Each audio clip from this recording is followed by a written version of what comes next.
I'm live, it says. Brilliant. First live stream for Courage Coaching. So, for those of you who don't know me, I'm Athena. And I decided to do a live stream because I wanted to connect with my audience a little bit more. And I wanted to offer you the chance to ask questions if you're online. And if there isn't anybody online today because this is my first live stream and people weren't able to join, that's totally fine. I know that is a possibility. However, this stream is going to be saved on YouTube, so you can rewatch it at a later date. And you can feel free to comment, of course, and bring up any questions that you might have then. Oh wow, there's somebody online. Wise for harvest time. Welcome. Hopefully you will excuse my nervousness. It is absolutely nerve-wracking doing this live and actually having an audience. Where are you from? Where are you located, Wise for harvest time? You let me know. So yeah, in today's live stream, I wanted to talk about repetition compulsion, which is something that I have done a video on before. And it is a question that I'm asked a lot by many of you when I've done one-to-one coaching. And it is, why do I keep falling for narcissists? Why do I keep ending up in dysfunctional relationships? Oh, hello, Pepax from Spain. Welcome. And welcome. Oh, yes, Colorado. Wonderful. Oh, and Moritz Ehlin Consulting, welcome. That's very nice to see a few people online. Brilliant. So if you have any questions, then fire away. There is one in particular that I had from one of my viewers, which was, why do I keep repeating the same patterns of behavior? Why do I keep attracting the same dysfunctional partners, even though I am aware? So you have the awareness, you know that you're in a toxic relationship, but yet you can't help it. You keep getting those butterflies and that excitement every time you fall for somebody who is emotionally unavailable, falling for somebody who's narcissistic, falling for somebody who resembles your family of origin. So this is where repetition compulsion comes in, right?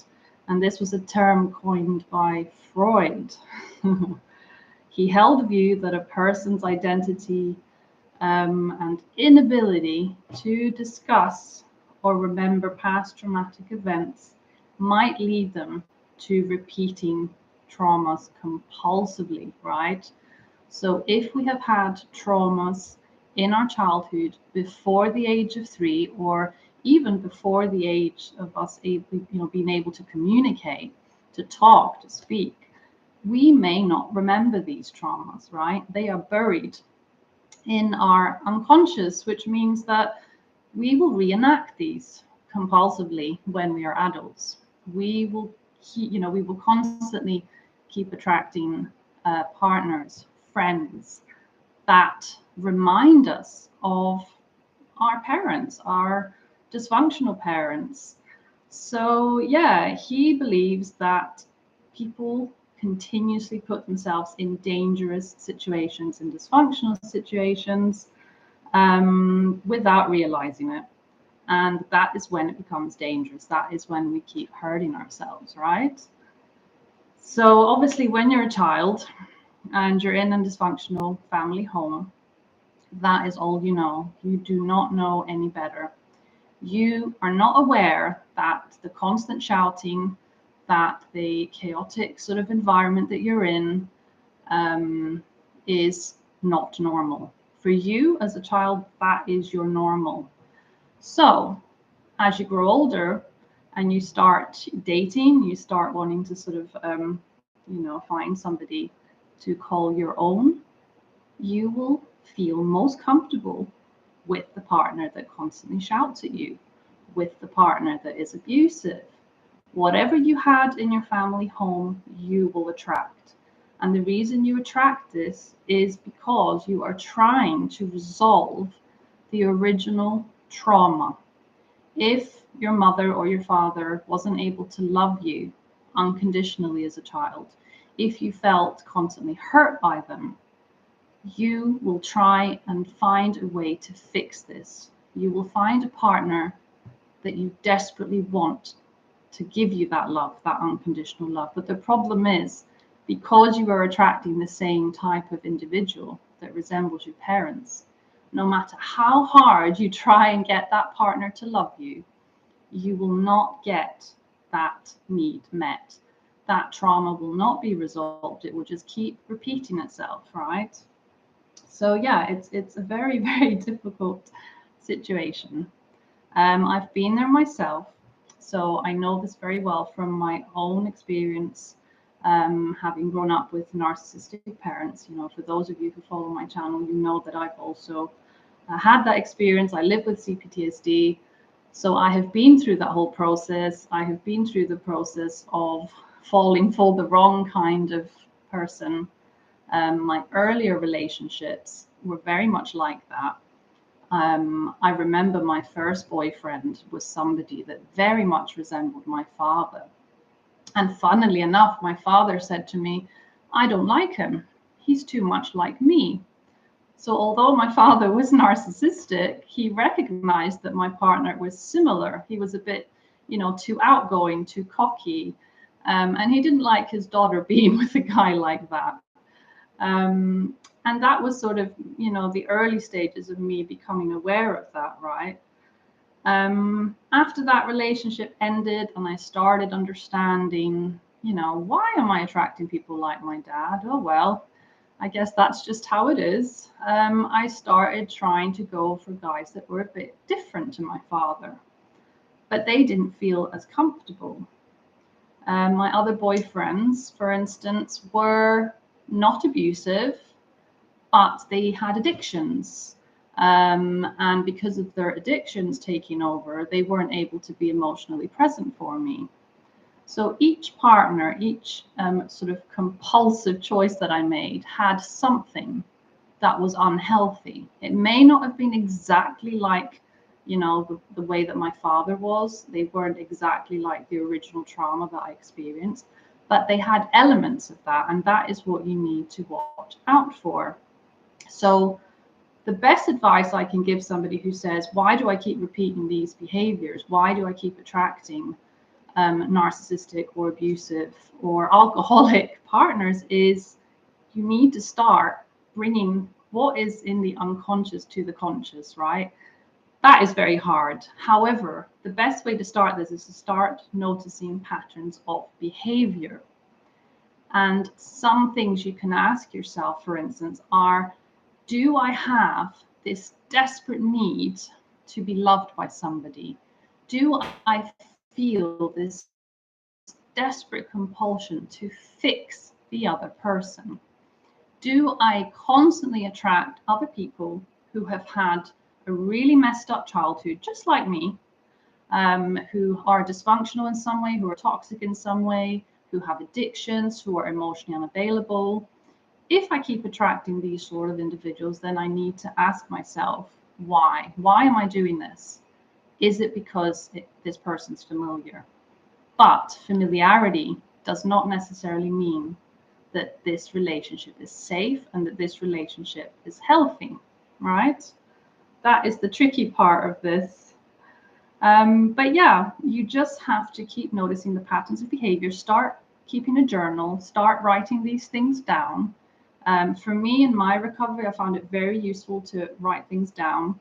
And, you know, each time a relationship failed and I had another relationship, I would write more things down. And then at some point, I was able to start connecting the dots. You know, I could see that I had this compulsive need to fix. And this is when I recognized that I had codependency. So I constantly attracted partners that had something wrong with them that I needed to fix. And then once I could fix them, everything would be fine. And I would basically fix the original trauma that I had, right? But the sad thing is that with repetition compulsion, this doesn't happen. We don't get the love that we need. We don't fix the partner and live happily ever after. What happens is that we are re-victimized again and again, which is the really crappy part about it, basically. Because obviously, having had a traumatic or neglectful childhood, the last thing you want is to then constantly re-victimize yourself, constantly recreate that trauma, right? You don't want to constantly feel horrible. You don't want to constantly feel abandoned or not loved. It is extremely painful, especially if your parents weren't able to do that, right? Especially if you are somebody who finds themselves living with, low confidence, struggling, in daily life with all sorts of things such as anxiety or depression.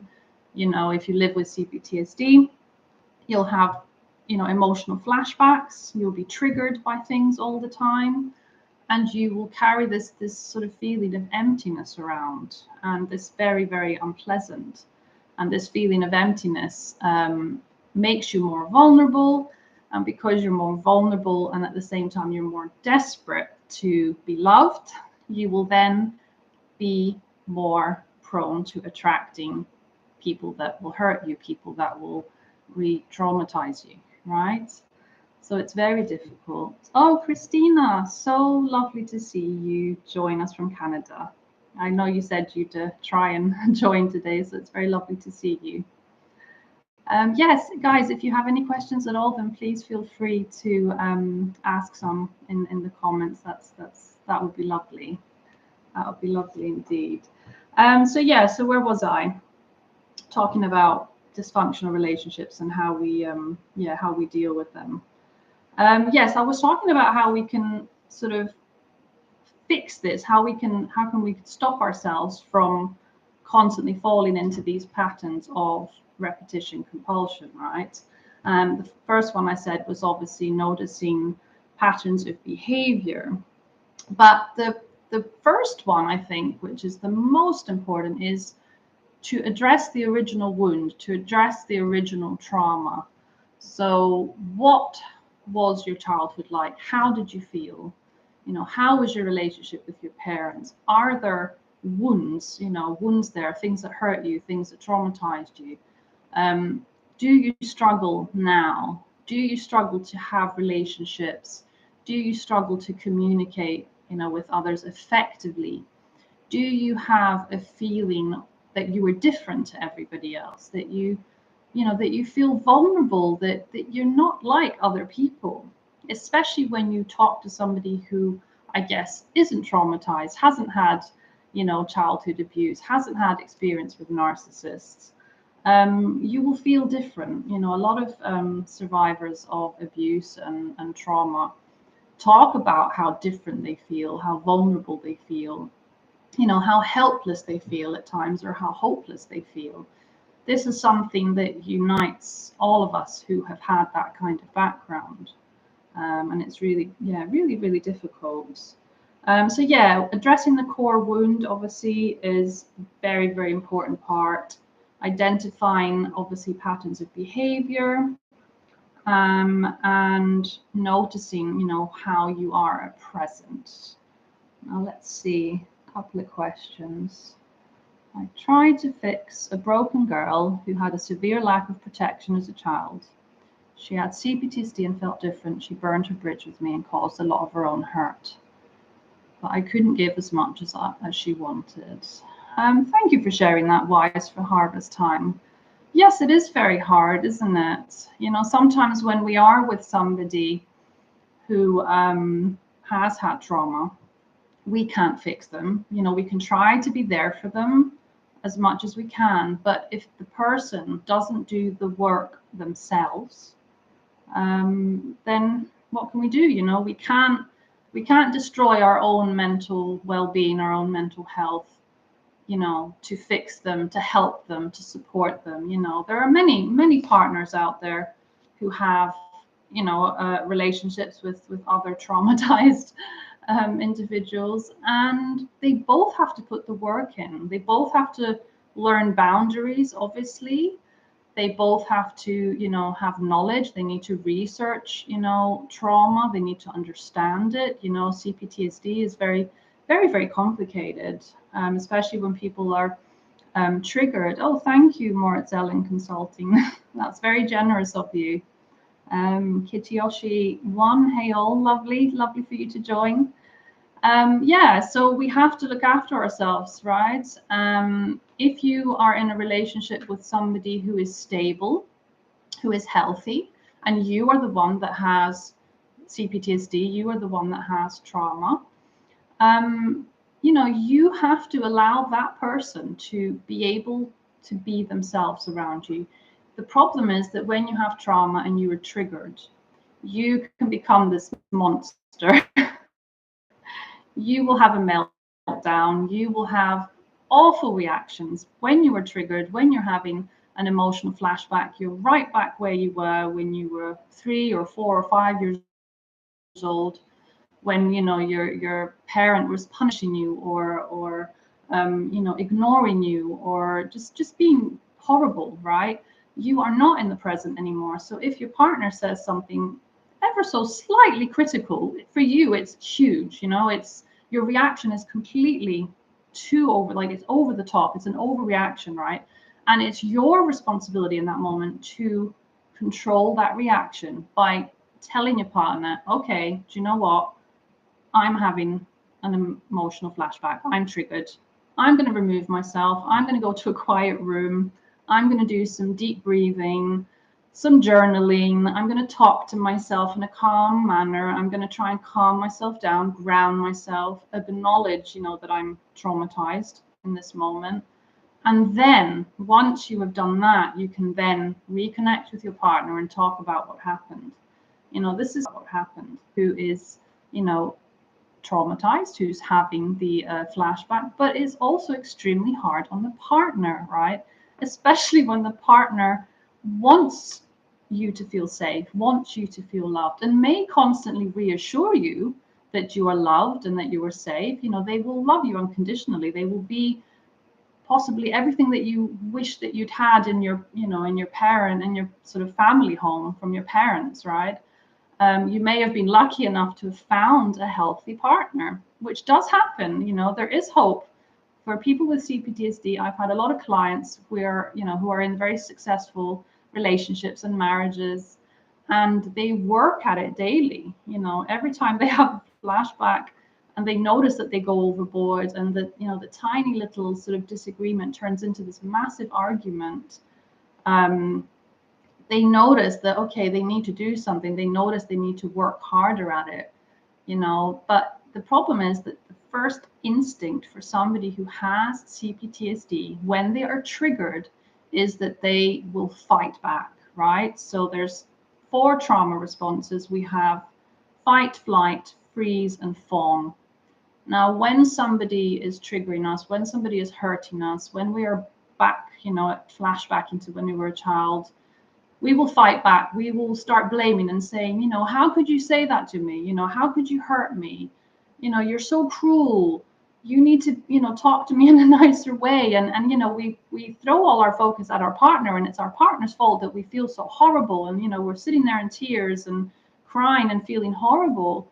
But actually, it isn't the partner's fault, because when we're having that emotional flashback, that is inside of us, and that is part of our past. That is our thing to fix, right? That is something that we need to do for ourselves.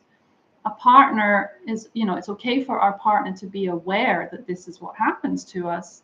However, it is our responsibility to, you know, to change how we feel, you know, bring ourselves back down to, you know, this level of being in the present, you know, breathing deeply, telling our inner child, you know, that you are loved, you are safe, you are okay. You know, you are in an adult relationship. You are not home with your parents abusing you as a child. Self-regulating your triggers, exactly. Yeah, self-regulation is a very, very important thing. Thank you, Kityoshi. Self-regulation. We as trauma survivors were not taught how to self-regulate by our parents. because our parents were not able to do that for themselves. So how on earth were they going to be able to teach us how to do it, right? So we have to learn how to self-regulate, which is very tricky.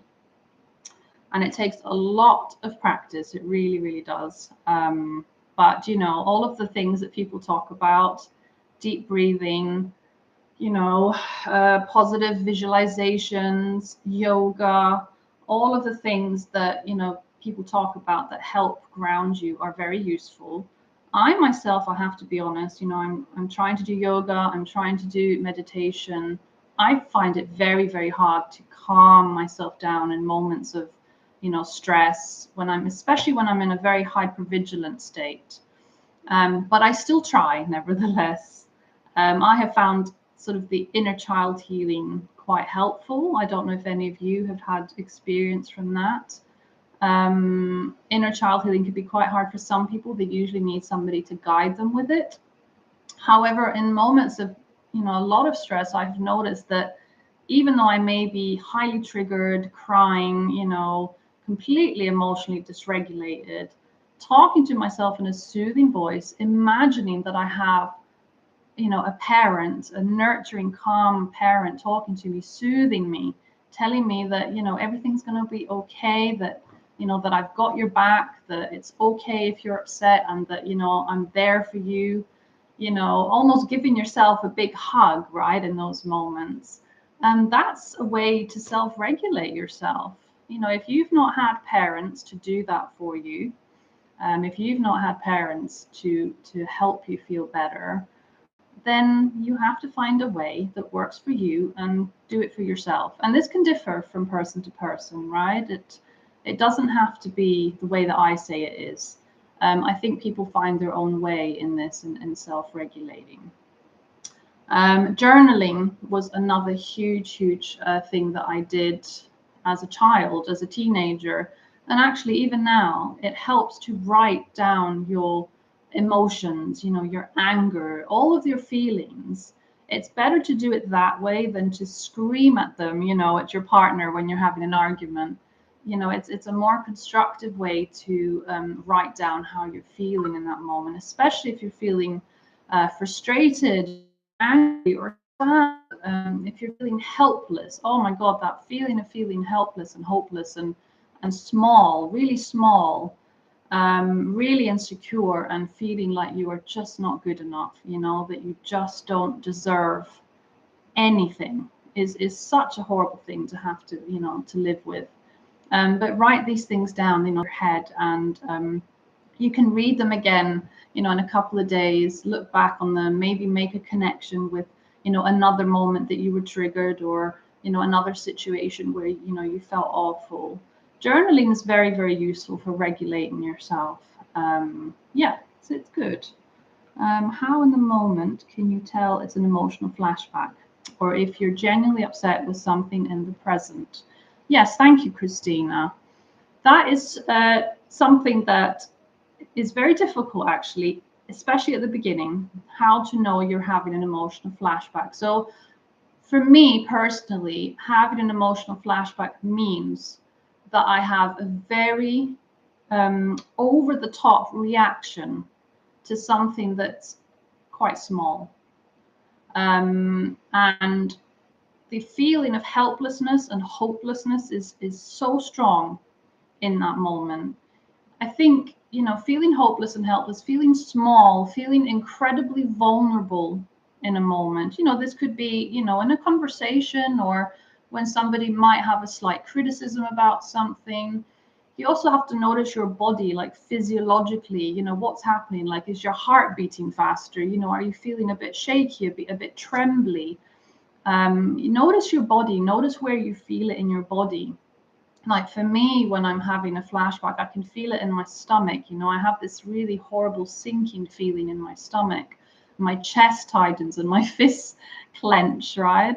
It's different for everybody. But yeah, I think just think of overreaction, Christina. It's, you know, it's really difficult. Sometimes it is hard to differentiate, but if you really feel like, you know, it's all too much for you, then that's usually a good time to sort of take a step back And if you've read Pete Walker's book, CPTSD From Surviving to Thriving, he talks about emotional flashbacks and how to, help yourself sort of come out of one, right? How to help yourself feel better. And there's 12 steps there about, what you can do in that moment. So when you feel that you're, overreacting and you're really upset, the first thing you need to tell yourself is, I'm actually having an emotional flashback. So it's actually acknowledging that that is what's happening, right? Okay, I'm glad, Christina, you're saying that's familiar. I think a lot of people will find that that's familiar. Yeah, it's a tricky one. It is. Yeah, so no, he's not my dad. Hi, Nam. Thanks for joining us. Yeah, so any more questions or anything else you guys would like to share, then please feel free to do so. What else can we talk about today? Yes, so basically the whole thing about relationships and attracting the same partners again and again, you just have to do your best when you are with somebody to try and notice any red flags at the start of the relationship, in the early stages of dating, that things particularly that I would say that resemble your family of origin. So for those of us who have CPTSD, I mentioned this in one of my other videos, is that we are not very good at detecting red flags. Our sort of red flag detector is sort of broken, right? Because for us, what some other people, healthy people, would see as red flags, for us, they are normal. So like I said, if you've had abuse in your childhood, if you've had neglect, if you've had emotional unavailability and you've seen parents arguing and screaming at each other and insulting each other, and if your mother or your father was really controlling towards you. So if you were not allowed to be your own person, if you were not allowed to express yourself, if you were not allowed to have feelings, all of these things are familiar.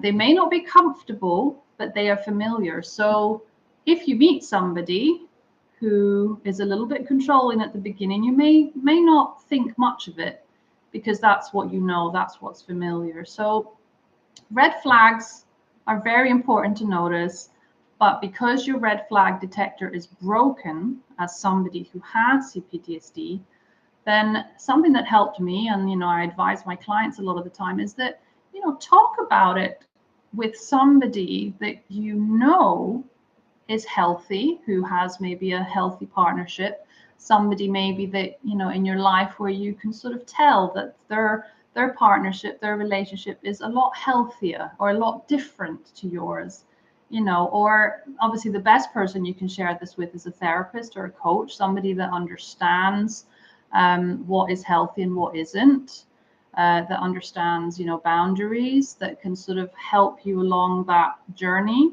especially in the early stages of dating. And I mean, the same goes with friendships, right? It's not just in an intimate relationship. Those of us who grew up with narcissistic parents will notice that even our friendships are with people who have narcissistic traits, right? We have some friendships which are quite one-sided. So there isn't this reciprocity, there isn't this give and take. There's toxicity present, you're doing maybe too much for them, they're not doing enough for you, they're using you in some way, they only call you when they want something, but they don't call you out of genuine concern, so there's a lot of that. There's a lot of that going on. So yeah, just notice the people around you and talk to a therapist or a coach, if you are presently dating, or if you are with somebody already but you're a bit worried about something, or something doesn't quite feel right, but it's the best way really to to know how to fix it or how to leave a relationship. Sometimes it's scary, you don't want abandonment traumas to resurface. For some of us with childhood CPTSD, we have abandonment traumas. So leaving a relationship or the fear of being abandoned is extremely strong. And this prevents us from leaving. And there is also the fact that we can become trauma bonded with any new partner that we are with that is dysfunctional, because the trauma bond is something that we learn in our family of origin, and that makes it even harder to leave an abusive relationship. So you will probably know this, that you'll see that there are some relationships where there is a lot of abuse, and I'm not talking about just emotional abuse. There's a lot of physical violence as well. And you look at that person and you think, why don't they just leave? Like, from an outside point of view, from somebody who doesn't understand trauma abuse and doesn't understand what a trauma bond is, they do not understand that at all. They don't understand how powerful that is. And it is powerful because in that relationship you will have somebody who is abusive a lot of the time, but on some occasions they will do really, really nice things for you. They might shower you with gifts, or spoil you and make you feel loved and give you the attention that you so desperately need. Like, crumbs of affection may be enough for you to then continue staying with that person, even though the rest of the time they are abusive. Those little crumbs of affection that you get and love keep you hooked, because you constantly want that to happen again and again. You want that kind of nice side of the person to reappear again. And unfortunately, that does happen, but the abuse is much more. It's such a huge imbalance. But yeah, you deserve better. You don't deserve to be in a trauma bonded relationship. You deserve to get healthier. You deserve to be with a partner that is loving and is stable, that can love you unconditionally, that gives you the things that you deserve, that every human deserves, right? We all have this desire to be loved and to have friends, and to have a close circle of people that we can be ourselves with, that accept us for who we are, that like us for who we are, right? So it is possible. And yeah, we may have trauma, but we are not our trauma. That is not completely who we are. We are also individuals that have our own little quirks and our personalities, things that we love and things that make us happy, and things that we do for others as well. I've noticed from coaching people, some of the people I've coached are the most remarkable, resilient people that I've ever met, and it's always such a rewarding experience talking to other survivors of trauma and abuse, because they have learned so much about it. They have done so much to improve themselves, to make their lives better. And that always takes a lot of courage, right? It takes a lot of guts to kind of go through all that darkness, to deal with the past.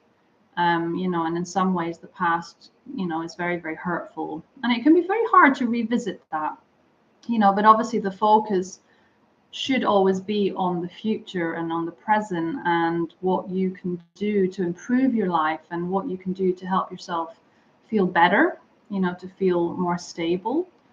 In recovery, you will notice very small changes, over time. There will be moments where it may feel like you're taking, 5 steps back. You may have days where, you're grieving, you're really not well, you're really anxious.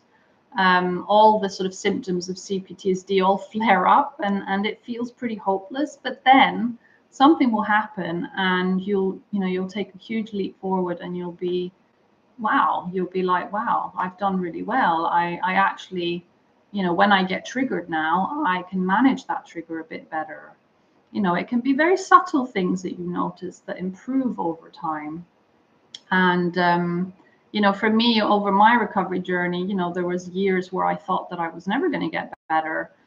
There were years where I thought that I was just going to keep attracting, dysfunctional relationships. I remember at some point I thought, right, that's it. I'm just going to be single forever, have a couple of cats, be that crazy cat lady at home and yeah, just not interact with people because I didn't feel that people were safe. I didn't feel safe in this world because I'd been hurt too many times. I'd, attracted too many partners that were dysfunctional and I'd given up. And then just in the moment where I gave up, I luckily met my wonderful husband who is stable and secure and not toxic. And I got lucky. I got very lucky. However, I had to put in the work. I had to do a lot of work in therapy at the time. I had to, focus on why I was feeling anxious, why he didn't feel familiar. I remember in therapy thinking, yes, but how am I supposed to stay with someone that doesn't feel familiar, right? And I remember the therapist saying, yes, well, familiar for you is abusive and neglectful. Your husband isn't familiar because he's stable and predictable and loving. So you will have a bit of anxiety to start off with, but that will change over time because you will get used to having a healthy, stable partnership. And that will then become your new normal. And that is what, I can only hope for most of you to have. And it is possible, if I've been able to do it, then you can do it as well. And I really hope some of you guys have managed to have some healthy friendships at the very least. Even if you're not partnered up, doesn't mean you have to be. Have healthy friendships, or at least see an improvement in your relationships. See more positive relationships where you feel more fulfilled. Christina says cats are excellent therapists. And luckily your current partner loves them. Yes, they are, Christina. I love cats as well. I used to have them a lot growing up. I do have a little doggie now. She is in the room with me. So I was actually thinking of introducing her to you just to give you a little bit of cuteness. So I'll just grab her and bring her here. Come on.